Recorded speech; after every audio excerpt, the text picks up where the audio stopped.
श्री शिवाय नमस्तुभयम। दोस्तों, जैसा कि आप सभी लोग जानते हैं कि 17 जुलाई 2026 यानी शुक्रवार को पड़ रही है आषाढ़ मास की गुप्त नवरात्रि तृतीया तिथि। और दोस्तों, यह वह तिथि है जो आषाढ़ मास में पड़ने वाली सबसे बड़ी तिथि है, क्योंकि यह शुक्रवार के दिन पड़ रही है और इसका बहुत ही बड़ा और विशेष महत्व होता है। पूज्य गुरुजी ने कहा है कि अगर कभी भी मौका लग जाए और आषाढ़ महीने की गुप्त नवरात्रि तृतीया तिथि शुक्रवार को पड़ जाए तो आप लोगों 11 चावल के दाने का उपाय तो अवश्य ही करना चाहिए। इन दोनों का संयोग बहुत ही कम आता है। इसी के साथ में गुरुजी ने अपने शिव पुराण कथा में बताया है कि इस दिन आपको 11 चावल दाने का उपाय तो आपको अवश्य ही करना चाहिए, क्योंकि ऐसा दिन पूरे साल में सिर्फ एक ही बार आता है। और दोस्तों, आप सभी लोग जानते हो कि शुक्रवार तृतीया तिथि का अगर सबसे बड़ा कोई उपाय है तो वह 11 चावल के दाने वाला उपाय है। तो दोस्तों, इस शुक्रवार तृतीया तिथि के दिन आप लोगों को इस 11 चावल दाने वाले उपाय को जरूर करना है। बहुत सारे लोग होंगे जिन लोगों ने इस उपाय को ना किया हो, मतलब पूरा साल निकल गया, उन्होंने किसी भी दिन इस 11 चावल के दाने वाले उपाय को ना किया हो। पर दोस्तों, आपके पास एक आखिरी मौका बचा हुआ है, जो कि 17 जुलाई शुक्रवार तृतीया तिथि के दिन है। तो इस दिन आप लोगों को इस वाले उपाय को जरूर कर लेना है। भले ही आप पूरे महीने भर इस उपाय को ना किया हो, पर अगर आपने इस आषाढ़ महीने की तृतीया तिथि के दिन अगर इस वाले उपाय को कर लिया तो आपको इस उपाय को करने का वो फल मिलेगा जिसकी आपने कभी कल्पना भी नहीं करी होगी। इसीलिए आप लोग इस वाले उपाय को कर लिया को एक बार जरूर कर लेना है, ताकि आप लोगों के हाथ से यह मौका न जा सके और आपको इस उपाय को करने का फल मिल सके। दोस्तों, यह उपाय पंडित जी ने अपनी अभी की ही श्री शिव महापुराण की कथा में बताया है जी। इस उपाय को आज हम आपको बहुत अच्छे से समझाने वाले हैं। इस वीडियो को देखने बाद इस उपाय को समझने के लिए आपको कोई और वीडियो को देखने की जरूरत नहीं पड़ेगी। तो चलिए दोस्तों, उपाय को शुरू करते हैं। देखिए, ये इस आषाढ़ महीने के शुक्रवार तृतीया तिथि के दिन ये इतना खास होता है, इतना महत्वपूर्ण होता है। देखा गया है कभी कभी बड़े बड़े पूजा पाठ अनुष्ठान से जो मनोकामना पूर्ण नहीं होते, वह आषाढ़ महीने के शुक्रवार तृतीया तिथि के दिन एक छोटे से उपाय करने से ही आपकी मनोकामना पूर्ण हो जाती है। और बहुत सारे लोग इस उपाय को किया भी है और उनको इस उपाय को करने का फल भी जरूर मिला है। अगर आप लोग भी इस उपाय को करना चाहते हैं तो आप इस उपाय को पहले अच्छे से समझ लेना, सुन लेना, उसके बाद करना, आपको इस उपाय का फल जरूर मिलेगा। और इस उपाय को कर लेने से आपके घर में चाहे किसी भी प्रकार की दोहक और समस्या क्यों ना चल रही हो, आपको उसका कारण भी नहीं पता है कि भाई ये समस्या किसका कारण से चल रही है। उसका भी कुछ कारण हो सकता है, जैसे पितृदोष हो सकता है या किसी भी तरह का मंगल दोष भी हो सकता है। तो इस दिन आप लोगों को ये वाला उपाय कर लेना है। ये एक ऐसा उपाय है जिस उपाय को अगर किसी विशेष दिन पर किया जाए तो भाई उस विशेष दिन का जो है वह तो हमें मिलता ही मिलता है। पर हमने उस दिन पर इस उपाय को किया है तो हमें उससे भी बड़ा फल मिलता है, और फल बहुत जल्दी मिलता है, क्योंकि आप इस उपाय को बहुत ही बड़े और विशेष पर कर रहे हो। तो चलिए अब उपाय के बारे में बात करते हैं, लेकिन उससे पहले आप लोगों को यह जानना आवश्यक है कि आखिर ये उपाय किस समय करना है, किसको करना है और कैसे करना है। तो चलिए हम आगे आपको वीडियो में एक एक करके बता देते हैं। लेकिन उससे पहले अगर आप लोग हमारे चैनल पर पहली बार आए हैं या फिर मेरी आवाज आज पहली बार सुन रहे हैं तो हमारे चैनल को सब्सक्राइब जरूर कर लेना, और इस वीडियो को करके कमेंट बॉक्स में श्री शिवाय नमस्तुभयम ओम नमः शिवाय जरूर टाइप कर देना। तो दोस्तों, इस 11 चावल के दाने वाले उपाय को हमें शुक्रवार तृतीया तिथि के दिन कैसे करना है, किसको करना है, किस समय करना है और कहां पर करना है, ये सारे सवालों के जवाब आपको इस वीडियो में मिल जाएंगे। और जो ये वीडियो देखेगा भाई, उसको 11 चावल के दाने वाला उपाय जरूर करना चाहिए, क्योंकि इस दिन एक चावल के दाने का बहुत ही बड़ा और विशेष महत्व होता है। और जब बात आ जाए 11 चावल के दाने की तो ये सोने पर सुहागा वाली बात हो जाती है, और ये एक बहुत ही बड़ा उपाय हो जाता है इस शुक्रवार तृतीया तिथि का। तो अब दोस्तों, इस 11 चावल के दाने वाले उपाय को आखिर करना किसको है, सबसे पहले हम लोग वो बात जान लेते हैं। तो देखो, घर की जो बड़ी माताएं बहनें होती हैं, उन माताओं बहनों में से कोई भी एक बड़ी माता बहन इस वाले उपाय कर सकती है। और दोस्तों, अगर आप चाहे तो अपने घर में से सभी सदस्यों को भी इस उपाय को करवा सकते हैं। अगर किसी व्यक्ति की खुद की कोई मनोकामना है, खुद की कोई दुख और परेशानी है जो कि वह अपने लिए ही करना चाहता है, इस वाले उपाय को तो वह खुद अपने लिए भी कर सकता है। बाकी अगर कोई घर में से ऐसा है जो कि अपने पूरे घर परिवार की सुख और शांति के लिए ये वाला उपाय करना चाहता है तो भाई वो भी कर सकता है, उसमें भी कोई दिक्कत वाली नहीं है। कहने का मतलब यह है कि इस उपाय को हर एक सदस्य भी कर सकता है और पूरे घर परिवार के सदस्य के लिए घर की बड़ी माताओं बहनों में से कोई एक माता बहन भी कर सकती है। माताएं बहनें अगर घर में उपस्थित ना हो या वह ये वाला उपाय ना कर पा रही हो तो फिर घर का कोई बड़ा सदस्य भी इस 11 चावल के दाने वाले उपाय को कर सकता है, चाहे फिर वह पुरुष ही क्यों ना हो, उसमें कोई भी दिक्कत वाली बात नहीं है। अब दोस्तों इस 3 बल के दाने वाले उपाय को हमें करना कहां पर है? हमें इसे शिवजी के मंदिर में जाकर करना है। बहुत सारे लोग प्रश्न करते हैं हर एक उपाय को करते समय क्या हम इस उपाय को घर पर कर सकते हैं? तो इस वाले उपाय को आप घर पर नहीं कर सकते हो। इस वाले उपाय को करने के लिए आपको शिवजी के मंदिर ही जाना पड़ेगा। उसके बाद में दोस्तों जो अगला प्रश्न निकल कर आता है वह आता है इस उपाय को लेकर के आखिर इस उपाय को हमें किस समय करना है? सुबह के समय करना है कि शाम के समय करना है? तो देखो इस वाले उपाय को आप लोग सुबह के समय भी कर सकते हो और शाम के समय प्रदोष काल में भी कर सकते हो। अब अगर आप पूछो कि भाई साहब सबसे उत्तम समय कौन सा रहेगा किस 31 चावल के दाने वाले उपाय को करने का, तो हम आपसे बस यही कहेंगे कि इस उपाय को आप सुबह के समय करेंगे तो ज्यादा बेहतर होगा। बाकी अगर प्रदोष काल शाम के समय भी करेंगे तो भी अच्छा होगा, उसमें कोई भी दिक्कत वाली बात नहीं है। तो अब दोस्तों अगली सबसे बड़ी और महत्वपूर्ण बात आती है, वह ये आती है कि सुबह अगर हम उपाय को करेंगे तो हमें कितने बजे से लेकर कितने बजे तक के बीच में करना है, और शाम के समय प्रदोष काल में करेंगे तो हमें कितने बजे से लेकर कितने बजे के बीच में करना है। तो देखो सुबह जितनी जल्दी हो सके आप उपाय को करने की कोशिश करना। बाकी अगर किसी कारणवश लेट भी हो जाती, देर भी हो जाए तो 10 या 11 बजे तक भी आप उपाय कर लेना, पर 12 बजे से ज्यादा देरी ना हो, ठीक है? इस बात का ध्यान रखना। उसके बाद में दोस्तों अगर शाम के समय प्रदोष काल की बात करें, प्रदोष काल का जो समय है होता है वह शाम के 6 बजे से शुरू हो जाता है। मतलब शाम के 6 बजे से लेकर 7 बजे के बीच का जो समय होता है यह समय प्रदोष काल का समय होता है। पर अभी जो मौसम चल रहा है इस मौसम में जो है शाम बहुत देरी से होती है, तो आप इस उपाय को 7 या 8 बजे के बीच में भी कर सकते हो। मतलब शाम के 6 बजे से 8 बजे के बीच में आप कभी भी इस वाले उपाय को कर सकते हो, उसमें कोई भी दिक्कत वाली बात नहीं है।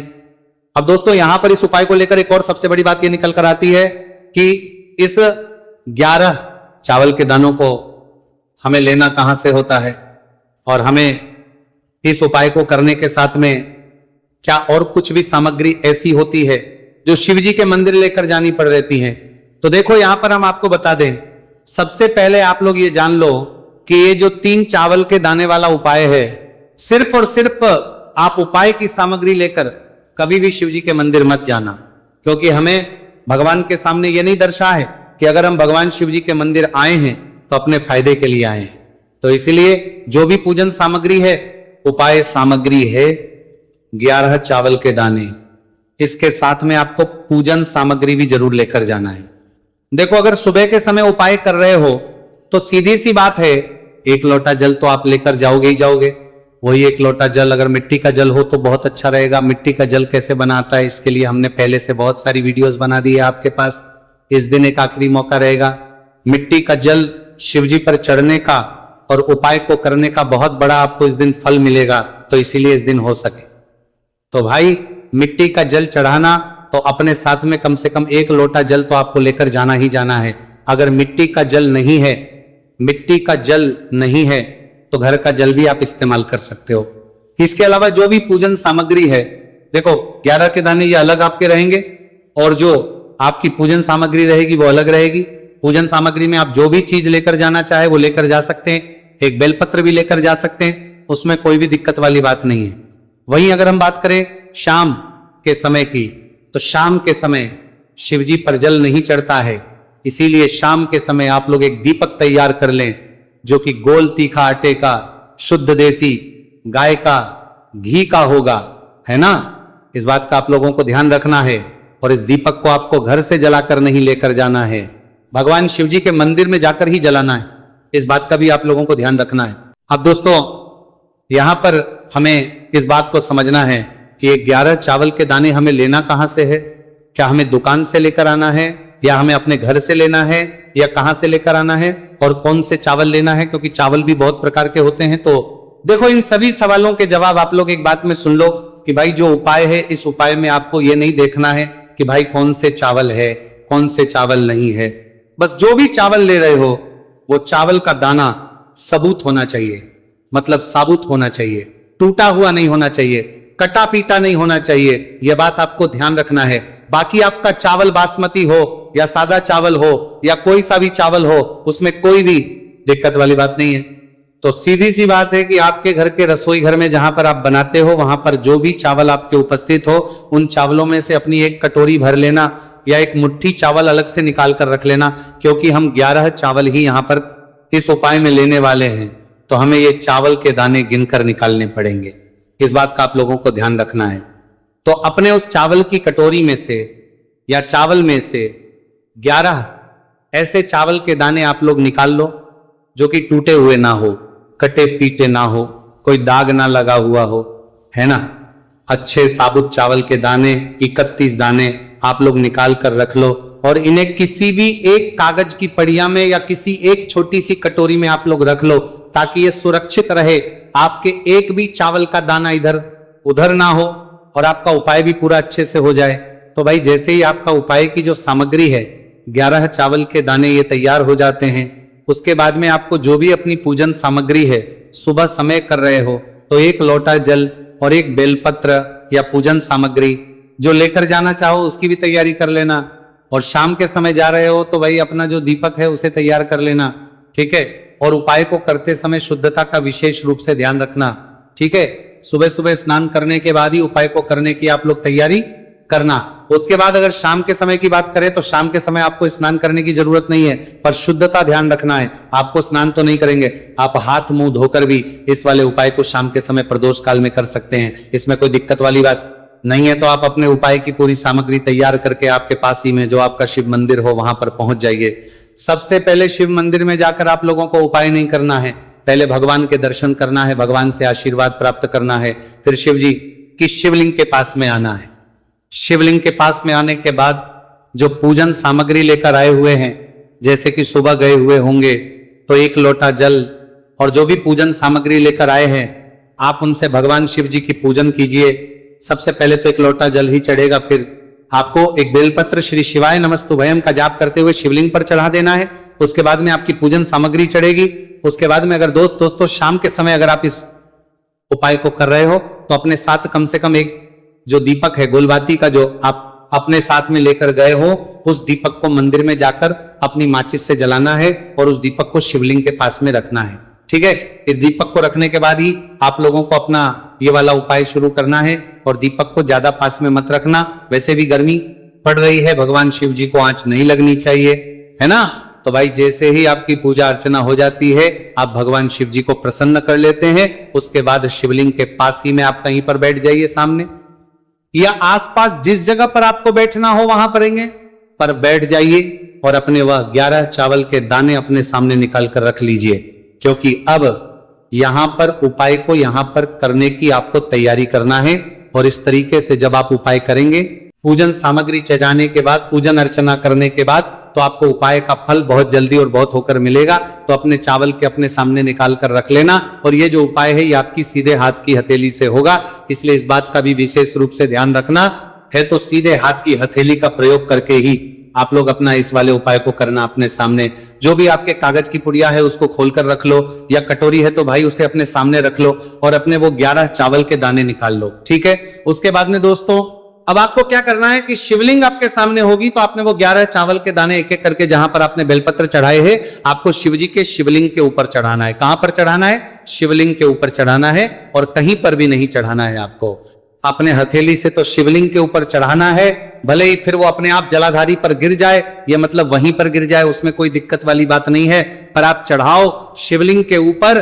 तो आपको क्या करना है? अपना पहला चावल का दाना उठाना है, श्री शिवाय नमस्तु भयम बोलना है और शिवलिंग पर चढ़ देना है।